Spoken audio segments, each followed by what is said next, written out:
Let's talk antisocial behaviour then, shall we? Because police, they are going to be dividing up among them. This is England and Wales. They're going to be given £66 million, so a minimum of £1 million per force. It's all about focusing on antisocial behaviour. I found it quite interesting, actually. I'll bring up some images for you about how the Prime Minister actually introduced this.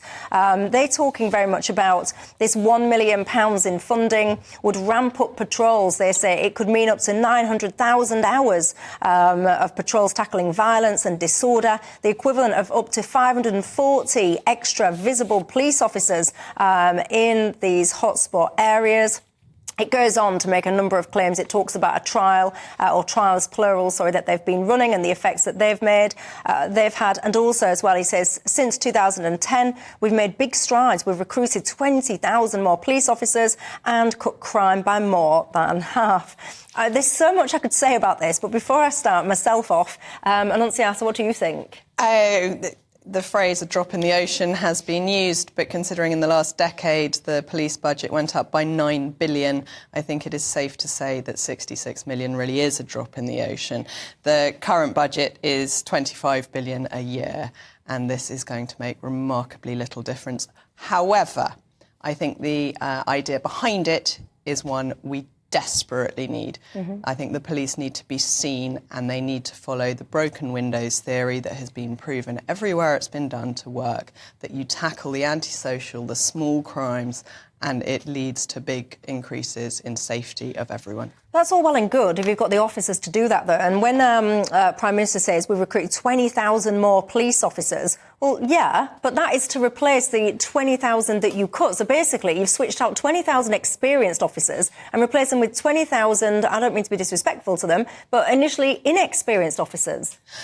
I think there's certainly a point to that. But one of the biggest problems with our police force is that if they arrest anyone, they spend the rest of their shift, and quite often some of their overtime as well, filling out forms in the police station. And what we need is swift justice, with the policemen back on the beat doing the job that we need them to do. Indeed, Laurie?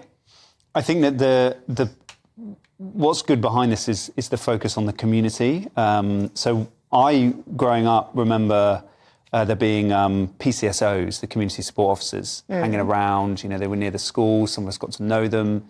And it was a presence in the community of the police. And that really did act well. It meant that people understood culturally the problems of the community. The police understood that, we respected them. And per the point you were saying about cuts in the number of police officers, if we look actually at the cuts to PCSOs, there were about 17,000 of them when the Conservatives came in 2010. By 2022, that had about halved to about 8,000 PCSOs. Similarly with special constables as well, those volunteering police officers, there are about 20,000 of those at the beginning of the 2010s, and that dropped by over a half to about 8,500. So there's been this massive paring back of the capacity of the police to be in the community. And this is a direct result of the underinvestment that I was talking about earlier, and it comes back to haunt us. How much more investment can be required? The amount spent on the police budget has gone up by 56% in a decade. That is way ahead of inflation. It's not the lack of resources, it's the lack of focus and focusing on the wrong things. And paperwork and filling in forms needs to be cut right down to the bare minimum so that the police can do their actual jobs. So I agree with there's a lack of resource in certain places, so there are less PCSOs, and I think that is a problem. There is a very acute lack of resource, money resource. We're talking about people resource of PCSO, but money resource in the criminal justice system. The cuts that have been experienced there over the 2010s were significant, and that has created a massive backing up of our ability to process cases and to actually keep that going, and also people's access to justice because legal aid has been cut. So these are the consequences of underinvestment. I don't know the figures about the current police budget and how that may or may not have gone up, but I do have the figures for how the number of PCSOs and so on are not in the community, and I think that's a problem. And I agree that PCSOs can provide an incredibly useful service. My cousin was one, and I remember him saying that he was the eyes and ears. He knew where every single, person was, what their modus operandi was. He had the intelligence to feed into the police, who could then knock on their door and deal with the crimes. And I think having that reassurance within the local neighbourhood is also extremely useful. However, sadly, the Police Federation quite often hates having PCSOs around because they feel they're coppers on the cheap. Aaron says, why are we spending more money on policing if the law essentially seems to be on the side of the offenders?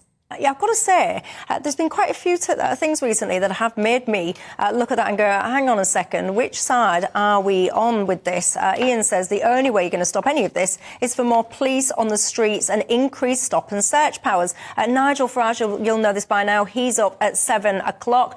Nigel, good evening to you. Just quickly, what do you think to this policing situation? Is it going to fix this extra million and odd quid?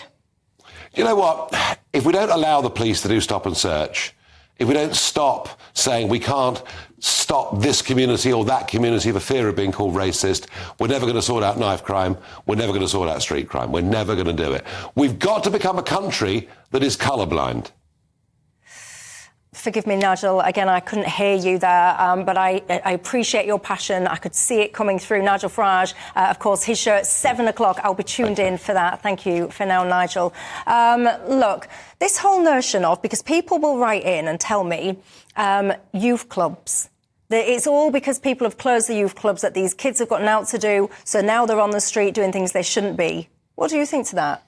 Yeah, I think that when you think of crime and social disorder within a community, you have to think of the things that can create order and cohesion within a community. And anywhere that provides a shared space for that community to come together and to get to know each other and do positive and productive things will help with that cohesion. Youth clubs are an example of that. I grew up in a community where a number of youth centres were the hub for a certain generation, and they got cut as we head into the 2010s.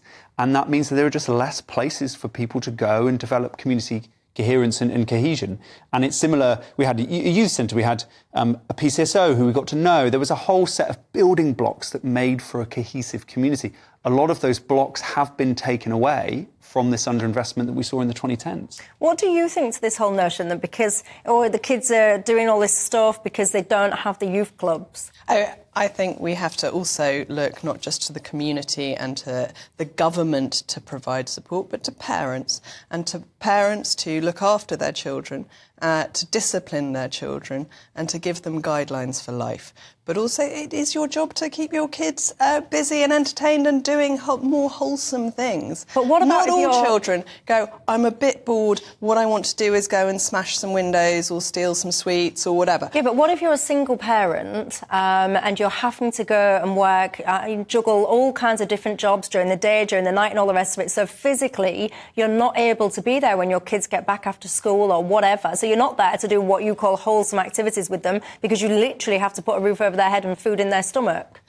Which obviously does have to come first, but their well-being is more than food and accommodation. It does have to be guidance, and that doesn't stop you keeping them disciplined and well brought up, knowing right from wrong.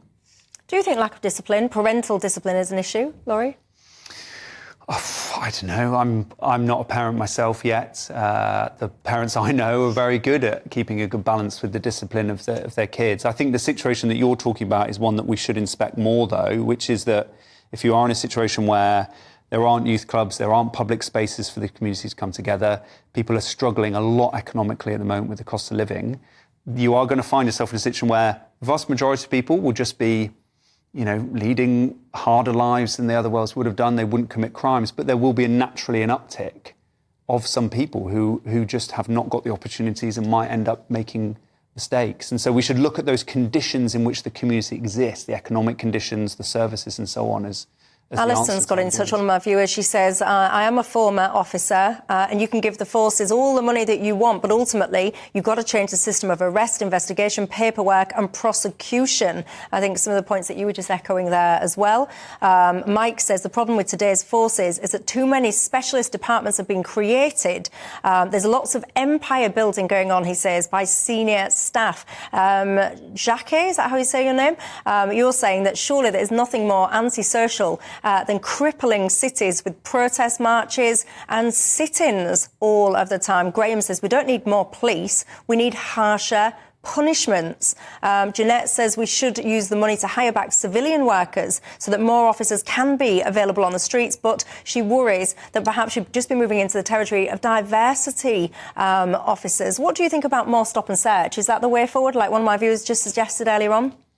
I think it's part of the toolkit, but again, if you've got a community that's experiencing a number of problems like economic hardship, you've got to work with that community as a whole. But economic hardship, to Annunziata's point, it doesn't mean that because you struggle with money, there'll be a lot of people that struggle with money that don't struggle with morals, that don't go out and commit crime and be violent and all the rest of it. So the two don't always go hand in hand. Yeah, sure. And stop and search is not a magic wand. None of these things can be a magic wand. You just need a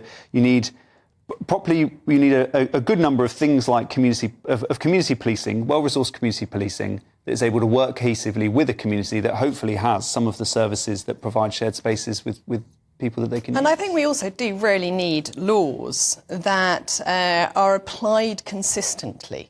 That I think there's an awful lot of leeway given for turning a blind eye on some things and really going after others. And I don't think that helps anyone understand where the line actually is. And if you just look at drugs laws, that all sorts of minor offences are ignored, but the general rule is that they are part of a wider criminal community. And just because it's your own possession makes no difference. And whether you want to totally legalise drugs or totally ban them is a very different discussion. But you need consistent policing. And Joanne just said, why is nobody talking about that elephant in the room more? Drugs. Dawn says, I am a youth worker, and I've got to say, I'm fed up of hearing we need more youth clubs. She says, no, we don't. Apparently, she says this generation of young people don't like going to youth clubs because they can't do things like vape and drink alcohol in them. She says youth clubs, as people remember them, are obsolete. And she's saying that as a youth worker. What do you make to that?